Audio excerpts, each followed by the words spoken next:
এবার নজর রাখবো আমরা বাংলাদেশের খবরে। বাংলাদেশের চরম ভারত বিদ্বেষ। এবার তারেক রহমান যুগ্ম সচিব গণপরিষদে তার বক্তব্যকে ভারতীয়দের লাথি মেরে বের করে দিতে হবে।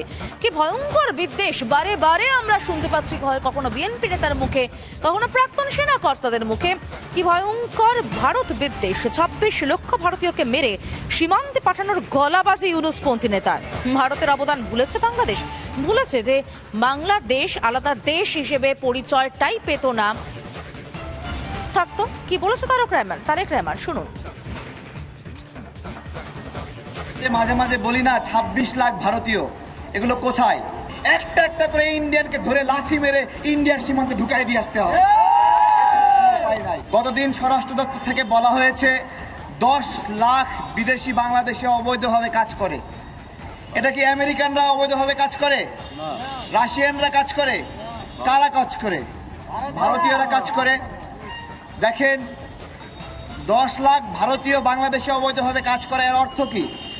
অবৈধভাবে কাজ করলে কি হয়? এরা যে ইনকাম করবে এর উপর কোনো ট্যাক্স আরোপ হবে না।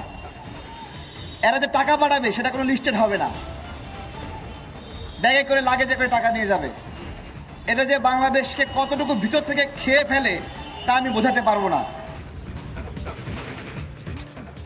এত যে বাংলাদেশ করছে তারেক রহমান, এই বাংলাদেশ আলাদা দেশ হিসেবে সম্মানই পেত না, আলাদা দেশ হিসেবে মর্যাদাই পেত না যদি ভারত না থাকতো। বেঈমান ইউনুসপন্থীরা ভুলেছে ভারতের আবেদন। তারেক রহমানের আরো একটা বিদ্বেষ বার্তা শুনুন। আসলে ভারতের সাথে বন্ধুত্ব চাই, আমরা ভারতের সঙ্গে কোনো বন্ধুত্ব চাই না। আপনি এই ধরনের বক্তব্য দিতে পারেন না, এটা কোনো শর্ত শুদ্ধ না। আচ্ছা, করার জন্য না। আমরা ভারতের সাথে অবশ্যই শত্রুতা চাই না, শত্রুতা চাই, যে অবস্থা আমরা শত্রুতাই চাই, বন্ধুত্ব চাই না। আপনি এই ধরনের বক্তব্য দিন না। এই ব্যানারে একটা দায় আছে না, আপনি কথা বলেন না। না না, এটা আপনি এই ব্যানারে এই বক্তব্য দিতে পারবেন না। আপনি তাহলে ভাই আমার কোনো বক্তব্য আসলে চেপে গিয়েছে যে ভারতের সাথে আমরা শত্রুতা চাই না। আমরা অবশ্যই ভারত প্রতিবেশী রাষ্ট্র হিসেবে, বৃহত্তর প্রতিবেশী রাষ্ট্র হিসেবে ভারতের সাথে বন্ধুত্ব চাই। এই শব্দটার সাথে আমি একমত। আগ্রাসন রুখে দিতে চাই, আমরা ভারতীয় আগ্রাসন রুখে দিতে চাই।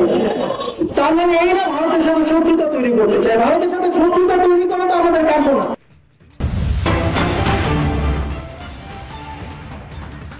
যুদ্ধ করতে চাইছে বাংলাদেশের নাগরিকদের সামরিক প্রশিক্ষণের বার্তা। কে বার্তা দিচ্ছে? বিএনপি নেতা হাফিজউদ্দিন আহমেদ। তার বক্তব্য, বাংলাদেশের সব যুবকদেরকে অস্ত্র প্রশিক্ষণ শিখতে হবে, তাদেরকে যুদ্ধে নামতে হবে। ভাত দেওয়ার নাম নেই। বাংলাদেশের নাগরিকদের জন্য ভাতের ব্যবস্থাটুকু এই মুহূর্তে করতে পারছেন না। পণ্যের দাম আকাশ ছোঁয়া, এতটাই মূল্য বৃদ্ধি হয়েছে যে মানুষের নাভিশ্বাস দশা। সেখানে যুদ্ধে পাঠাতে চাইছে নিজের দেশের ছাত্রদেরকে। প্রত্যেক ছাত্রকে রাইফেল চালাতে হবে। কি বলেছেন বিএনপি নেতা হাফিজউদ্দিন আহমেদ শুনুন।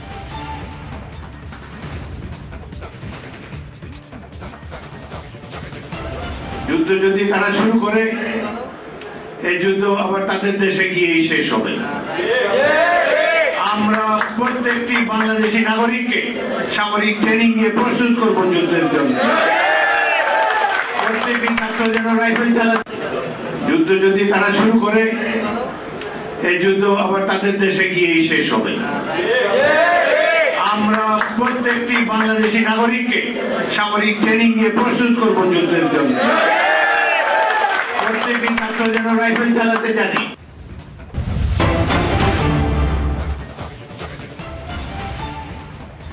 বাংলাদেশ লাগোয়া সীমান্ত এবং সেই সীমান্তের মায়ানমারে বিদ্রোহী আরাকান সেনার দাপট। মাউন্ডের দখল নিয়েছে, ঠিক টেকনাফের উল্টো দিক মাউন্ডের দখল নিয়েছে আরাকান আর্মি। নাফ নদীর জলসীমার নিষেধাজ্ঞা আরাকান আর্মি। বাংলাদেশের জন্য গুরুত্বপূর্ণ নাফ নদীতে নৌ চলাচলে নিষেধাজ্ঞা জারি করতে হলো ইউনুস প্রশাসনকে। হাওয়া ঘুরলে যে কোনো সময় আরাকান আর্মি ঢুকে পড়তে পারে বাংলাদেশে। কলকাতা দখলে দিবা স্বপ্ন দেখা ইউনুসপন্থীদের একুল উকুল দুকুল যেতে বসেছে। ভয়ে রয়েছেন টেকনাফের বাসিন্দারা।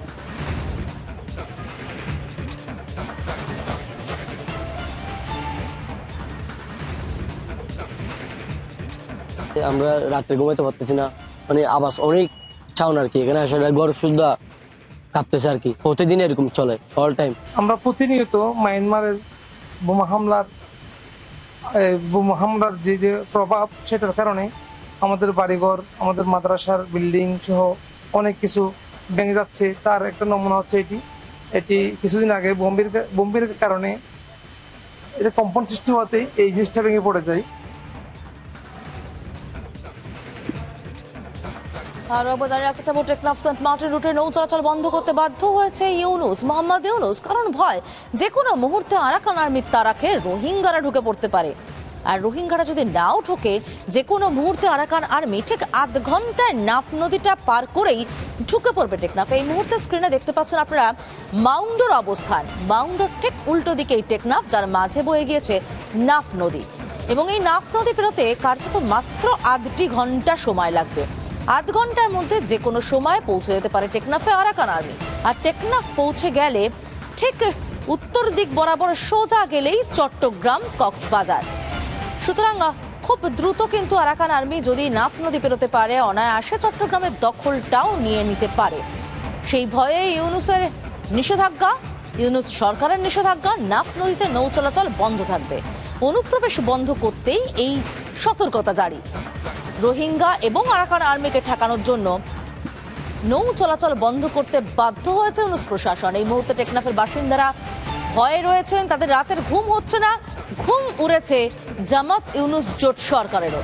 কলকাতা দখলের দিবাস্বপ্ন দেখা ইউনূস নিজের দেশ বাঁচাতেই এখন ব্যস্ত।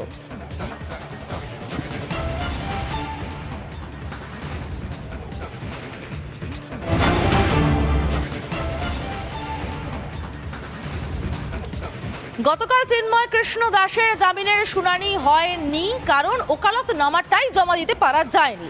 আইনজীবী রবীন্দ্র ঘোষ, তিনি সুপ্রিম কোর্টের প্রাক্তন আইনজীবী, তিনি গিয়েছিলেন চিন্ময় কৃষ্ণ দাসের হয়ে ওকালতনামা জমা দিতে। কিন্তু সাধারণত স্থানীয় আদালতেই ওকালতনামা জমা দিতে হলে স্থানীয় একজন আইনজীবী লাগে। বিচারক তাকে বলেছিলেন কোনো জুনিয়র আইনজীবী নিতে, কিন্তু স্থানীয় কোনো জুনিয়র আইনজীবী রাজি হননি তার হয়ে ওকালতনামা জমা দিতে। কেউ রাজি হননি তার সঙ্গে কাজ করতে। চিন্ময় কৃষ্ণ প্রভুর জামিন যাতে কোনোভাবেই না হয়, সেটা ঠেকাতেই এই বন্দোবস্ত বলে মনে করেছেন রবীন্দ্র ঘোষ। কথা বলেছিলেন আমাদের সঙ্গে, তিনি কি বলছেন, কি সমস্যায় পড়লেন গতকাল, শুনুন তার মুখেই। কোর্টে যাওয়ার পরে জজ সাহেব বললেন, আপনার সব ঠিক আছে, ওকালতনামা দিয়েছেন ঠিক আছে, কিন্তু আপনি এই চট্টগ্রাম বারের একটা লয়ারের ওকালতনামা দিতে হবে। এখন চট্টগ্রাম বারের সব লয়ার তো আমার পরিচয় নাই, আর যাদেরকে বলি তারাই রিফিউজ করছে যে তারা এই ওকালতনামা দিতে পারবে না, বিকজ তাদের উপর মারপিট হতে পারে, তাদের উপর আক্রমণ হতে পারে, এই জন্য কোনো লয়ার আসে নাই। আমি আজকে অনেক লোক রিকোয়েস্ট করলাম, অনেক লয়ারকে রিকোয়েস্ট করলাম, এবং মুসলমান যারা লয়ার আছে আমাদের বন্ধু মানুষ, তাদেরকেও বললাম আমি আপনাদেরকে লিগ্যাল ফি দেব, আমি দেব, আপনারা আসুন। বার অ্যাসোসিয়েশনের ওনারা একটা লোক এই প্রভুকে সহযোগিতা করতে রাজি নয়। এখন আমি ফাইন্ডিং নো আদার অল্টারনেটিভ জজ সাহেবকে বললাম, আমি তাদের নিজেই মুভ করি, আমাকে পারমিশন দেন। জজ সাহেব আমাকে কোনো পারমিশন দিল না, আমি নাকি মুভ করতে পারবো না। তো আমি কোন অজুহাতে আমাকে মুভ করতে দিল না। আমার অত্যন্ত দুঃখজনক, ভারাক্রান্ত হৃদয়ে আমি বলতে চাই, it is a complete violation of law. আপনারা শুনলেন চিন্ময় কৃষ্ণ দাসের আইনজীবী রবীন্দ্র ঘোষ, তার বক্তব্য, কি ভয়ঙ্কর সমস্যায় তিনি পড়েছেন। প্রাক্তন রাজ্যপাল তথাগত রায় তিনি কি বলেছেন শুনবো, পাশাপাশি শুনবো আন্তর্জাতিক সম্পর্ক বিশেষজ্ঞ রাজা গোপাল ধর চক্রবর্তী, তারা কি বলছেন। রবীন্দ্র ঘোষকে আমি ভালোই চিনি, উনি অসম সাহসী লোক এবং বহুদিন ধরে এই নির্যাতিত হিন্দুদের সমর্থন দেবার জন্য আইনের রাস্তায় যা করা সম্ভব সমস্ত করবার চেষ্টা করেছেন। উনি চট্টগ্রাম গেছেন এমন একটা সময় যখন ওখানকার ওই জেহাদি আইনজ্ঞরা তারা অন্য সমস্ত আইনজ্ঞদের শাসিয়ে রেখেছে, তারা যেন চিন্ময় কৃষ্ণ দাসপ্রভুর হয়ে না দাঁড়ায়। তা সত্ত্বেও উনি আদালতে গিয়েছিলেন, সেই আদালতে গোলমাল করে তাকে মারধর করে হটিয়ে দেয়। কট্টর ইসলামবাদীদের বিবেক বলে কিছু থাকে না। বাংলাদেশে ন্যায়ের যে শাসন চলুক সেটা তারা চান না। যে শাসন ব্যবস্থা পৃথিবীর বহু ইসলামিক দেশে আছে, পাকিস্তানে আছে, সেই ব্যবস্থাই তারা এখানে প্রতিষ্ঠিত করতে চান।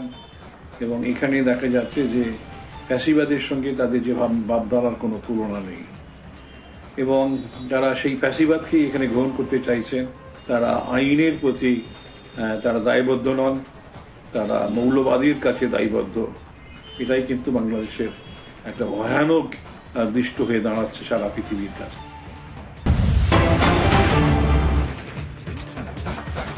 বাংলাদেশে ইউনুসপন্থীদের অত্যাচারে দেশ ত্যাগ, বাংলাদেশ থেকে ভারতে 2 বৃদ্ধা।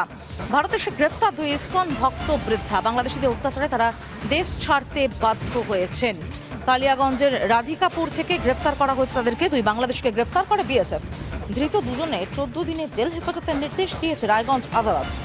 ভারতে বৃদ্ধাকে থাকতে দেওয়ার অনুরোধ, বিচারককে অনুরোধ করেছেন ধৃতের ছেলে।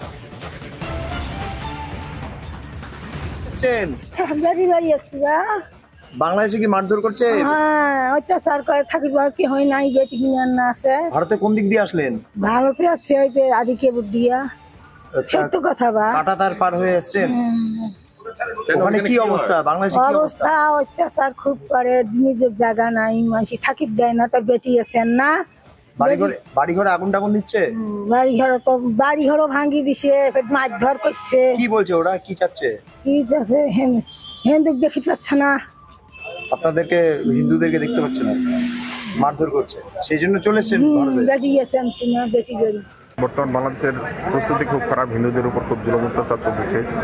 এবং মা যেখানে থাকেন ওখানে ধানের পুঁজি এবং কোয়ালের পুঁজি পুরা দিয়েছে। মন্দির ভাঙতে জানি, মন্দির আমরা পাহারা দেওয়ার জন্য নয়। 7 দিনের মধ্যে তোমরা বাংলাদেশ ছাড়ো। 2 দিন থেকে মা ভাত পানি ছেড়ে দিয়েছে। আমার 2জন মহিলাকে সেপারেট 2টো কেসে কালিয়াগঞ্জ পুলিশ অ্যারেস্ট করে পাঠিয়েছিল। তো যেহেতু বাংলাদেশি মহিলা ওদের জামিনের জন্য আবেদন করেছিল, আমরা বিরোধিতা করি। তাতে দুপক্ষের শুনানির পরে 14 দিন পরে ওদের 14 দিনের জন্য জেল হেফাজত দিয়েছে। এই মহিলাগুলো কোথা দিয়ে এসেছিল কিছু জানা গেছে? কিছু বলেছে?